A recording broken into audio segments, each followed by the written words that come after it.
반갑습니다. 밝은 사람입니다. 네, 저번 시간에 마음 공부의 기초에 대해서 얘기를 나누었습니다. 마음이라는 것은 나의 인생의 삶에 있어서의 모든 것의 뿌리이면서 또 최종 결론이다. 그 모든 것은 내 마음 속에 축적이 되고 저장이 되고 그것이 다시 내 인생에 또 영향을 주고, 그래서 마음은 내 삶의 근원이면서 최종 종착지다, 뭐 이런 말씀을 드리고, 그리고 마음에 대해서 생각할 때는 의식과 무의식의 이중 구조로서 보는 것이 중요하고, 무의식 안에서는 선한 종자와 악한 종자라고 하는 생각의 씨앗들이, 무한한 씨앗들이 존재한다는 것, 그것을 감을 잡으셔야 되고, 그리고 실질적인 이 마음의 정화라고 하는 공부라는 것은 지와 관이다. 지관이라고 하는 두 가지 공부 분야가 있다. 지는 인간의 생산적인, 인간의 모든 활동이 지의 활동이 될 수 있다.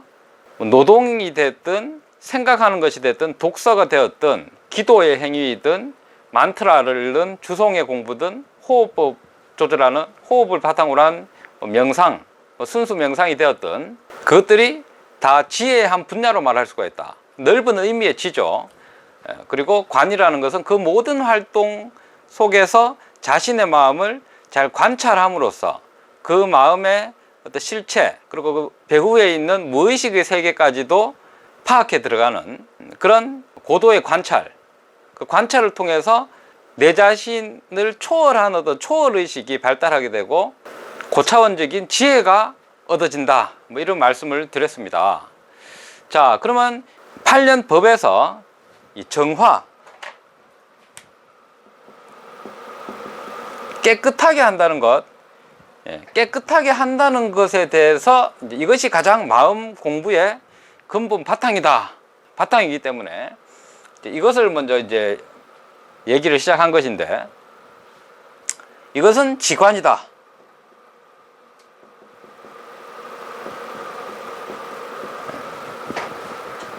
그치게 하는 것. 그럼으로써 고도의 집중된 의식, 황홀경을 바탕으로 한 초월적인 집중의식인데, 집중력 향상, 지혜의 획득, 관찰을 통한 지혜의 획득, 이런 것을 얻는 지관이 바로 깨끗하게 하는 공부의 큰 두 가지 줄기이다, 이렇게 말씀을 드리는 것인데, 그러나 지를 너무 넓게 볼 수 있지만, 넓게 보면 지를 넓게 봤을 때는 8년법 전체가 지에 해당하는 것이에요. 그리고 그 과정 속에서 관이 다 그에 맞는 관을 하게 되겠죠. 그 과정 속에서. 그래서 지관이 전체를 또 포괄하도록 넓게 볼 수도 있지만, 이렇게 8가지로 전체를 나눴을 때는 이 분류를 한 장점이 있어야 되겠죠. 그래서 좁은 의미에서 깨끗하게 한다고 하는 이 측면에서의 요 지관으로 또 이렇게 축소해서 볼 수 있어야 되겠습니다.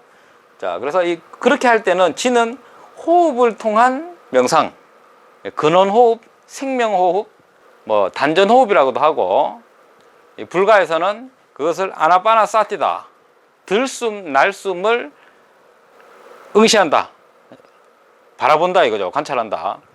숨이 들어가고 나가는 것, 그것이 바로 석가모니 부처님이 공부했다는 방법인데, 호흡을 통한 명상, 이제 그것을 일단 여기서는 말할 수 있겠다, 좁은 의미로 할 때는, 이렇게 말씀을 드렸습니다. 그리고 여기에서의 관은 바로 이 번뇌를 끊어서 깨끗하게 하는 것과 관련된 관인 것이죠. 예를 들어서 기도법이다, 믿음을 닦는다고 할 때는 이때도 관이라는 것이 있는 것이죠. 사실은 관이 없을 수가 없죠. 그러나 이것은 내가 신과의 만남, 초월적인 존재와의 교감과 하나됨, 그것을 향한, 그것을 성취할 수 있는 형태의 관이 되는 것이죠. 그래서 이 각 분야마다 다 지관이 있을 수가 있는 거예요. 사실은 8가지 분야마다. 자, 이렇게 말씀을 드릴 수가 있는데, 우리가 깨끗하게 한다고 할 때는 쉽게 한번 비유로 들어보면 청소죠. 청소. 방을 청소할 때 먼지, 뭐 어지러워져 있는 것, 정돈이 안 된 것이죠. 그리고 버려야 될 거.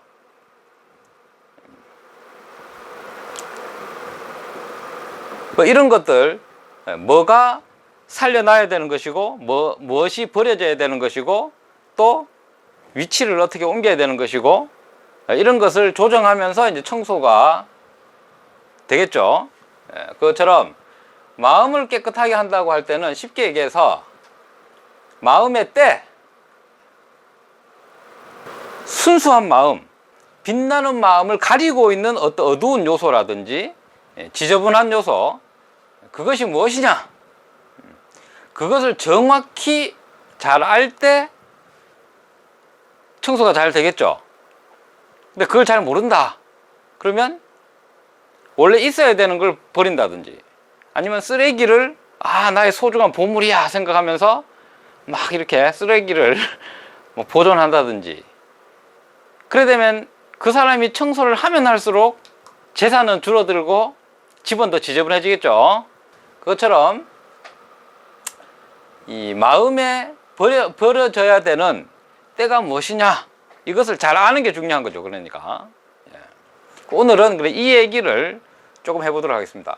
이것은 지관 공부, 마음에 대한 관찰, 마음을 관찰을 많이 함으로써 얻어지는 결과죠. 그러면 스스로 다 알아지는 것이지만, 그거를 모든 사람이 각 개인이 스스로 마음에 이 걸림돌이라는 것, 어두운 요소는 뭐고 그거는 어떻게 처리해야 되고, 이걸 처음부터 다 알아낸다는 것은 너무나 또 시간 낭비일 수가 있습니다. 그래서 이 사전 지식도 필요하다. 이것은 바로 기존의 위대한 이 인류 역사를 통해서 축적되어 온 위대한 성인들과 수행자들, 철인들, 학자들, 영웅들, 이런 분들의 노력에 의해서 축적된 결과물이 있습니다. 그 결과물들을 잘 종합을 해서 내가 공부해 나가는 미천으로 삼을 수가 있는 것이죠. 자, 이것에 대해서 알기 위해서는 마음의 삼중 구조에 대해서 파악하시면 매우 좀 체계적으로 이해하는 데 도움이 됩니다. 마음은 삼중 구조로 되어 있다. 예전에 그리스의 철학자 플라톤은 어떻게 얘기했냐 하면은,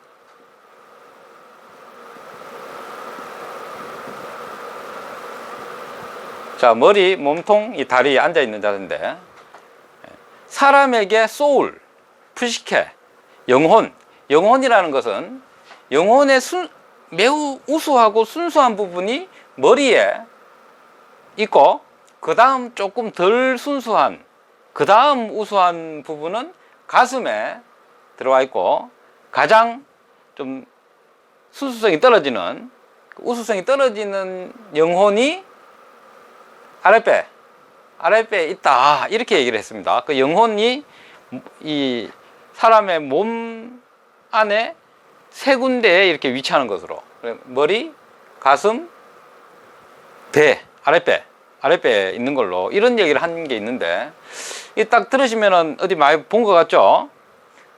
이것이 바로 이 동양에서는 상단전, 중단전, 하단전이라고 얘기하는 것입니다. 마음의 구조를 얘기하겠다고 하면서 갑자기 왜 몸의 구조를 얘기하냐, 이렇게 생각할 수 있겠죠. 그러나 마음과 몸은 별개가 아니죠. 몸. 자, 몸을 변화시키면 마음이 변화되는 것이에요. 자, 그리고 마음을 변화시키면 몸이 변화되는 거죠. 몸이 변화되지 않은 상태에서 마음이 변화됐다, 그거는 불가능한 겁니다. 그거는 그냥 자기 상상으로 그냥 나는 변화됐다 생각하는 거죠. 뭐 정신승리라는 표현도 있는데 요즘에. 자, 그래서 몸의 구조를 알면 그것이 또 마음의 구조를 아는 것이 되고, 마음의 구조를 알면 그게 또 몸의 형태에 또 적용이 되고, 이렇게 된다는 것을 생각하셔야 되겠습니다. 자, 이 사람의 이 생명력, 이 생명 구조 센터를 크게 세 개로 보는데, 이것을 단전이라는, 도가에서는 단전이라는 표현을 쓰고, 인도 쪽에서는 차크라라는 말이 있죠. 차크라. 인도는 뭐 7개 차크라를 또 얘기하는데, 7개. 그 7개 차크라와 뭐 3가지 단전은 뭐 다 연결이 됩니다, 그게.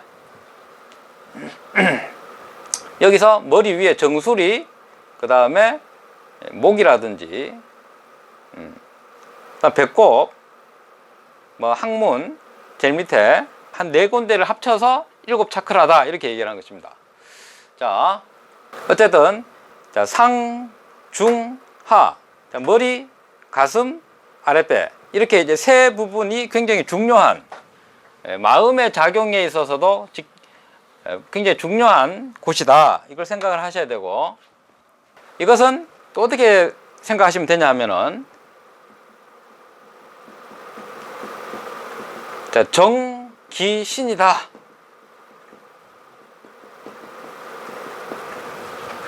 상중하단전이라는 것은 정이 작용하는 센터, 그 다음에 기의 작용의 센터. 기가 여기만 있다는 얘기는 아니죠. 그 작용의 중심점이라는 뜻인데, 그 다음에 신의 작용의 센터가 여기 이곳이다. 그래서 정기신이 이 상중하단전에서 작용을 한다, 이렇게 말씀을 드리는 것입니다. 자, 우리가 이 정신이라는 말을 쓰죠. 그다음 기혈작용, 기혈이 탁하다, 맑다. 자, 정신이 깨어있다, 정신이 살아있다, 정신이 묵었다, 이런 말. 정신의 응축된 최종 결론 자리가 바로 마음이다, 이렇게 말씀을 드릴 수가 있는데, 그래서 이 마음이라는 것은 이 정기신 세 가지의 생명 활동으로 표출이 되는 것이면서, 이 세 가지의 생명 활동의 총 집합체, 최종 자리가 마음이다, 이렇게 말씀을 드릴 수가 있습니다. 그래서 이 마음을 이해하려면은 정기신을 이해하셔야 돼요. 정기신을. 상중하단전 세 가지를. 이거는 도교에서 얘기하는 건데, 갑자기 불교에서 얘기하는 지관 공부를 얘기를 하면서, 물론 저는 어떤 한 종파에 국한돼서 지금 말씀드리는 건 아닙니다. 하면서 왜 갑자기 도교에 정기신이 나오냐? 좀 이상하다, 좀 안 맞는 것 같다, 이렇게 생각할 수 있는데, 뭐 8정도니 12연기니 이렇게 나가야 되지 않냐, 이렇게 생각할 수 있지만, 다 이유가 있는 것입니다, 이것이. 자, 왜냐? 이 지금 마음을 갉아먹는 벌레라는 말을 제가 말씀을 드렸는데, 이거는 이제 불교에서는 번뇌라고 얘기하죠. 번뇌 망상. 마음속의 먹구름. 그 도가에서는 이제 벌레라는 표현을 써요. 벌레. 자, 이 번뇌의 구조, 이 어떤 모양새가 어떻게 되어 있냐, 이 말이죠. 이것을 알기 위해서는 이 마음의 이 삼중 구조를 이해해야 제대로 이해할 수가 있는 거예요, 이게. 왜 그러냐 하면은, 이 신을 파괴함으로써 마음을 어둡게 하는 요소가 있고, 기운을 파괴해가지고 마음을 깨뜨리는 요소가 있고, 그 다음에 정을 부서뜨리면서, 정을 소모시키면서 파괴함으로써 마음을 약화시키고 어둡게 하고 죄짓게 만드는 그러한 번뇌의 요소가 있는 것입니다. 그래서 마음은 정기신 세 가지의 삼중구조를 바탕으로 마음이라는 것이 형성된다는 것을 알므로써, 이 정기신에 가해지는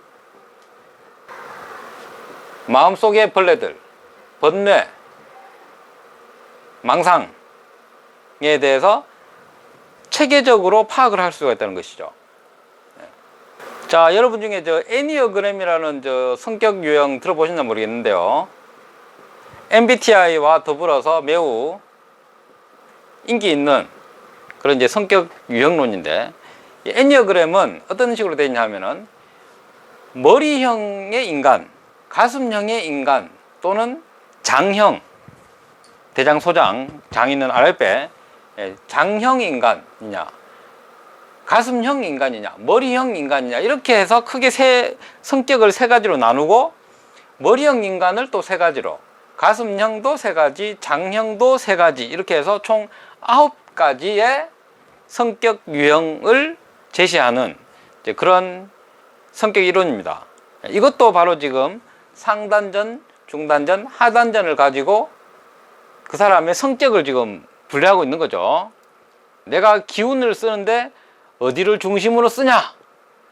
기운을 쓰는데 머리를 중심으로 자꾸 쓴다 하면 머리형인 거죠. 생각을 많이 하고.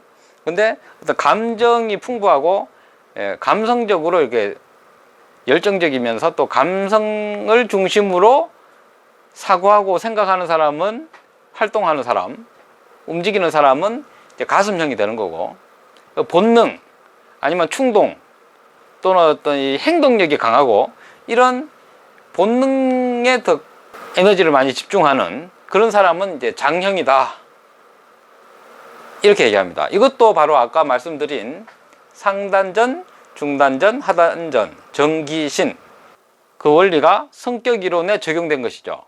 이런 식으로 이 머리, 가슴, 아랫배, 이것은 매우 보편성이 있으면서 금방 내가 관심만 좀 가지면 확인하고 느낄 수 있는 것입니다, 이것이. 그래서 인간의 생명이라는 것은 상중 하단전으로 정기신 세 가지 요소로 작용을 하고 있다, 이렇게 일단 생각하시면 되겠습니다.